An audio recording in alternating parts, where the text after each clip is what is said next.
The makers of Ghost of Tsushima have received a very special honor.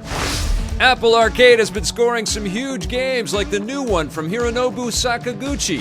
And how about that final mind-melting, heartbreaking episode of WandaVision? All that, and I've got a laptop to give away today in the Rundown. Hey, welcome to the show, everybody. I'm your host, Victor Lucas, and yes, it's going to be a lot of fun to give away an HP Omen 15 laptop. Thank you to our friends at Intel Canada for making that possible. Today's episode is dedicated to my wife and I because it's our anniversary. Then I'll tell you something about my wife. If I didn't know her, you wouldn't know me. All right, let's get started with a very special honor that Ghost of Tsushima has just received. We already knew that Ghost of Tsushima was one of the most special games of 2020, and Sucker Punch really knocked it out of the park with the level of detail in the game.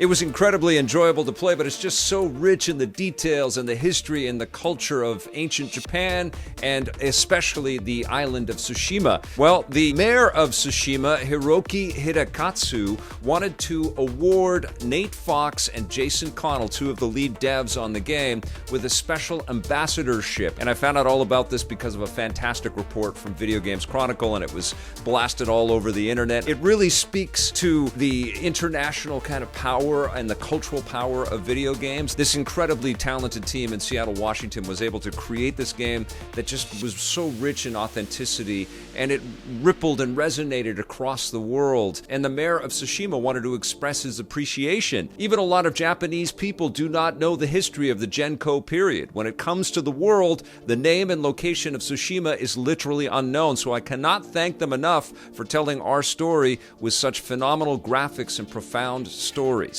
Jason Connell himself posted on Twitter, "I've had a really fortunate career, but this is almost hard to even process. Thank you, Tsushima." This is amazing. It just fills my heart to read news stories like this. Just the amount of pride that Sony must have for this game, the significance of it as well, because this could have been easily botched or mishandled and insulted people, but it clearly hasn't. And man, it really speaks to the power of this game and this medium. So congratulations to everybody at Sucker Punch, and thank you for the wonderful Ghost of Tsushima. If you haven't played it yet, man, are you missing out? And I know that those PlayStation 5s are hard to come by, but as soon as you are able to pick one of those up, make Ghost of Tsushima at 60 frames per second one of the first games that you experience. You will not be disappointed. Something else I don't think you'd be disappointed in is having a subscription to Apple Arcade. Apple Arcade has been impressive right from the get-go, and they've been able to lock down a whole bunch of very cool games. Sayonara Wild Hearts comes to mind, What the Golf, the Ocean Horn games. There's Assemble with Care and Grindstone. We've got Sneaky Sasquatch, which actually won awards last year. It's such a phenomenal game. It's one of my kids' favorite games, actually. She plays it all the time, and she's told all of her friends about it, so a bunch of her friends play it. So congratulations to Rack 7 Games for Sneaky Sasquatch, which I know is constantly being updated. But Apple wanted to shoot me out some info on a new game called Sping that's out today, actually, on Apple Arcade. Kind of like a physics-based puzzle game. Looks very kind of mobile-friendly, but a big one that they're hyping up is Fantasian, and this is being developed by Mistwalker, which is led by Final Fantasy legend Hironobu Sakaguchi, and this game looks amazing. They've crafted some like real-world dioramas, and then they've placed the video game characters around them, so it has a little bit of that Octopath Traveler pop-up book kind of style to it. All of the fidelity in the backgrounds just looks so cool. They made tons of different environments, and of course this is going to have all kinds of cool characters and lots of monsters and stuff to battle in turn-based style. And apparently a big reason why Sakaguchi-san wanted to move in this direction is because they recently replayed Final Fantasy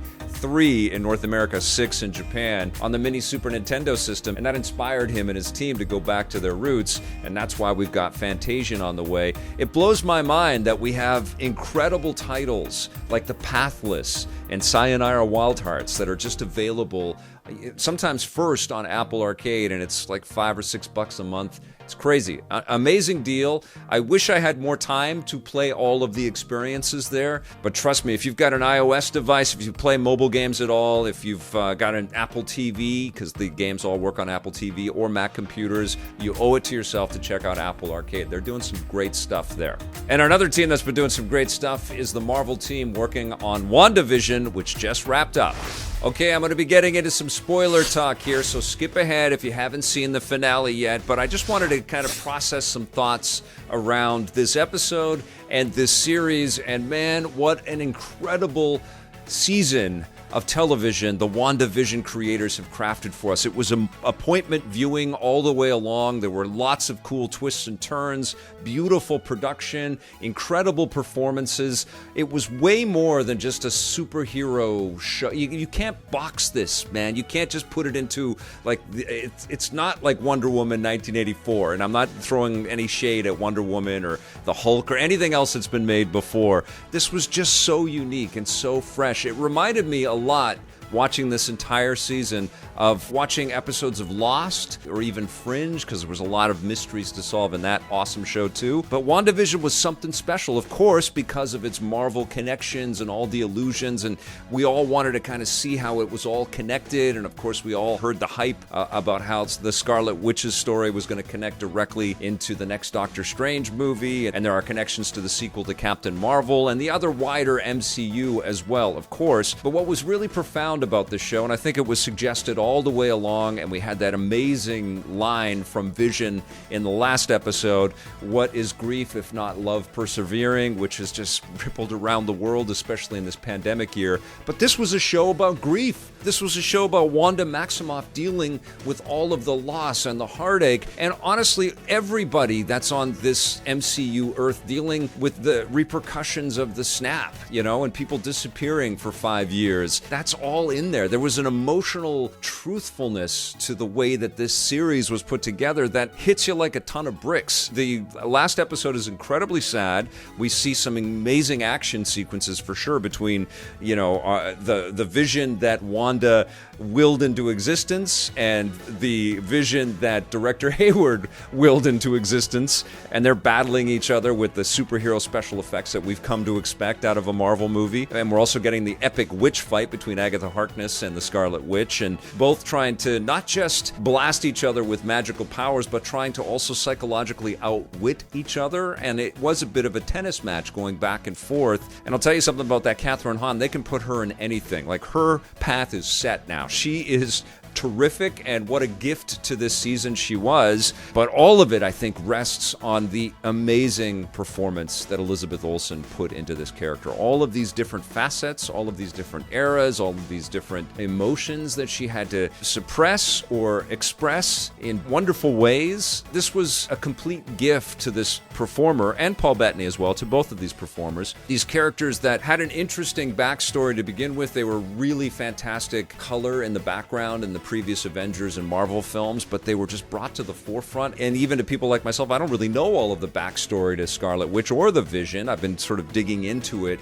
as this show has impressed me more and more, but it truly has been a gift to Marvel fans, to these performers, and to the MCU now. Because now we understand that these heroes, these larger-than-life creations that populate these films are also human. And they're devastated, and they're grappling with some really heavy things. This show sets a real high bar emotionally. Like, we need to hit some real truths going forward with the relationships that we're going to see in future Marvel productions. And I don't know if we're going to get there, because there was such magic, no pun intended, at work in this season. I loved it. Loved the way it wrapped up. Super excited about those post-credit sequences and what they mean for the future of the MCU. I'm going to miss this show very much. I don't think I really want another season, because I don't know how they could really improve on this, but I definitely want to see a lot more from Elizabeth Olsen's Scarlet Witch, and I really hope, and it sounds like there's some good hope there, that we're going to see more from Paul Bettany as the Vision. But bravo to everybody at Disney Plus and the Marvel family and all of these incredible writers and visual effects artists and performers. What a smashing success WandaVision was. Incredible show. All right, we've got just one last bit of business, and I know you've been waiting for this. We're going to announce the winner of the HP Omen 15 laptop that Intel Canada sent out to me to take a look at, and then they said, I don't need to send it back to them. I can give it to one of your viewers, one of my viewers, and I'm extremely appreciative of that. Thank you, Intel Canada, and I know that this is going to make somebody incredibly happy. I'm going to announce that winner, but before I do, I want to to read some of the comments that came in. And the question that I posed on the Facebook page was, why do you think PC gaming is the best way to play? And I got some fantastic comments and replies on that question, more than 400, and it took me a long time to go through them all. I went through them a few times, actually, just to make sure I wasn't missing any. And we had lots of comments about being able to add mods to video games and the freeform structure of PC game development, all of the different controllers and peripherals that you can attach and the upgrades that you can provide through PC gaming. And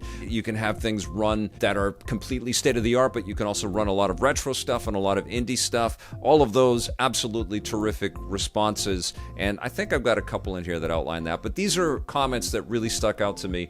First one was Sebastian Ringet. A gaming PC doesn't just give you a through line to all the great games of the past and future, but to the ones being made by enthusiasts and hobbyists right now, the ones with incredible talent but no major studio backing. Art, writing, music, stories, all right at hand. As well, owning a gaming computer gives you the power to animate, 3D model, design, create, stream, and bundle all the best aspects of the digital world into one. Every single one of my favorite hobbies is channeled through one of these wonderful inventions and is the reason I'm able to survive a bleak time like COVID lockdown with a smile on my face and no lack of things to do whatsoever. Camille Malik said, PC gaming is the best way to play because it allows you to, 1, play forever, unlimited amount of games, no need to be locked down to one service. 2, on the run, portable laptops are great for on the run gaming. And 3, electric playground, unlimited potential from streaming to multiple game storefronts. Opportunities are unlimited. That was very clever, Camille. Leona Castle said, 2 old retired broads. During this lockdown, my sister and myself got tired staring at each other, so we pulled our pennies and got a Quest 2. We love it. We have bought every game we could, but without a PC, I understand we are limited to how many games. We would love a PC. We have always been big Nintendo fans and have all their platforms, but the more we read, it seems that running it from a PC is the way to go. My sister Shirley is a faithful follower of yours, and my birthday lands on March the 5th. Happy birthday, Leona. We would be very grateful if we were chosen. The chances of us ever being able to afford something like that would be slim to none on our pensions. There are many worthy people. It will be a difficult job for you to choose someone. Thank you for the opportunity. You got that right, Leona. This is an incredibly difficult proposition here. It was very tough to pick a winner, and you were on that short list, trust me. Yaroslav Kurzenkov says, when I was a kid, I played Heretic on my dad's work laptop. It was a great experience and one I still remember fondly some 25 years later. Even though the gaming and computing technologies have greatly evolved since then, I can still launch Heretic on a modern-day computer and get a smile on my face as I annihilate the hordes of demonic monsters. Robbie Stroud sent in an amazing message, said, Dear Victor Lucas and Ruby, that's my daughter, please, it would mean the world to me if you would please listen to the submission that's been put together for you to listen to and consider without looking at anyone else's applications or assuming too much. I don't feel anyone will have put this much effort into this contest and how to approach you best. Here's a link to my artist website so you can understand more what you'd be supporting, and it's an Etsy shop, Rob Art Boutique, and I actually took a look at some of your art, and it's fantastic, Rob. So good luck with your art and your shop, and thank you so much for your very cool submission. It was really nice to hear. Bo Aaron said, PC gaming is the best way to play because of size and diversity of the library that a single machine can tap into, which spans decades. If you want to play an older console game, you have to hope for a port or track down the console and the game itself. I'm sure Vic appreciates this pain in the butt. I do.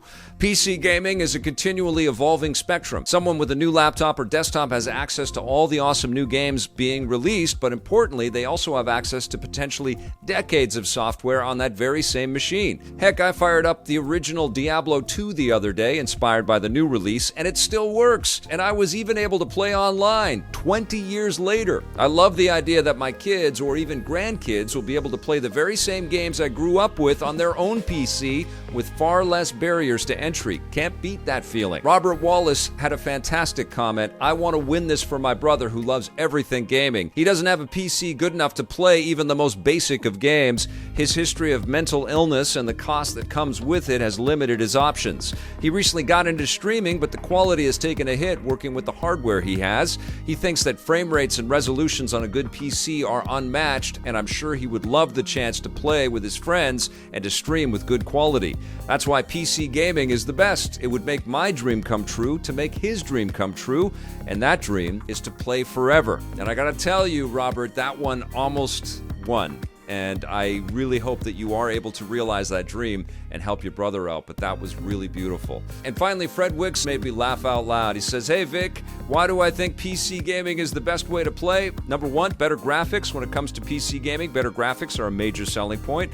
Number two, more games to play. PC gaming is also better than consoles because of the unlimited number of games you can play. Online stores such as Steam, GOG, Epic Game Store, Origin, and many others offer a ton of games. Number three, better backward compatibility. Both Xbox and PlayStation have improved their backward compatibility in recent years, but nothing compares to a PC. Another reason why PC gaming is better than playing on a console is that you can play any game for a PC, no matter how old it is, with or without a physical disc. Number four, room for customization. Number five, a better investment due to expandability. A PC might cost more upfront, but it's a better investment because you can upgrade it and continue to play on it for a longer period of time instead of buying a brand new console. Number six, or really number one, because I really need a laptop to watch my favorite episodes of Electric Playground anywhere. Yay! And then this was what made me laugh. P.S. Batman. And that Batman comment really made me laugh out loud. It's very clever. You thought that would be the key to you winning this laptop. Listen, I want to thank everybody for submitting their entries and for commenting. It was a real pleasure to read all of that stuff. It was a lot of work. There were a lot of awesome entries to mine through. But I know you want to know who won this. The winner of this laptop is Chris Wynn, and this is what he wrote. Vic, I can't tell you why PC gaming is the best way to play because I only have a PS3 since the fire burnt down our home near Kelowna in summer 2015. I would love to be introduced to PC gaming and expand my gaming horizons. My birthday is on the 8th, and this would make it a very special one. Happy birthday, Chris. My chances are slim, and a warm congrats to the winner regardless. Play forever, my dudes. And I have to tell you, I mean, it's heartbreaking to read something like that, and I feel very good about gifting you this laptop and you being able to play some modern games and to, you know, letting your PS3 collect dust. But it was that you wished everybody good luck in this contest, and you asked everybody to play forever. It was those qualities, Chris. That's what sort of stood out for me, and made me realize that I couldn't just pass by that name. That was the winner. You are the winner. So congratulations to Chris Wynn. Thank you again to Intel Canada. Thank you all for entering the contest. You know, follow us on Facebook and make sure you're subscribing. There'll be more giveaways. Intel Canada was very happy by everybody's support in this one, so, you know, stay tuned, all right? I will be back with a brand new rundown for you on Monday. Thank you so much for watching this episode. Thank you to all of our subscribers and all of our EPN members. We'll see you soon, and until then, play forever.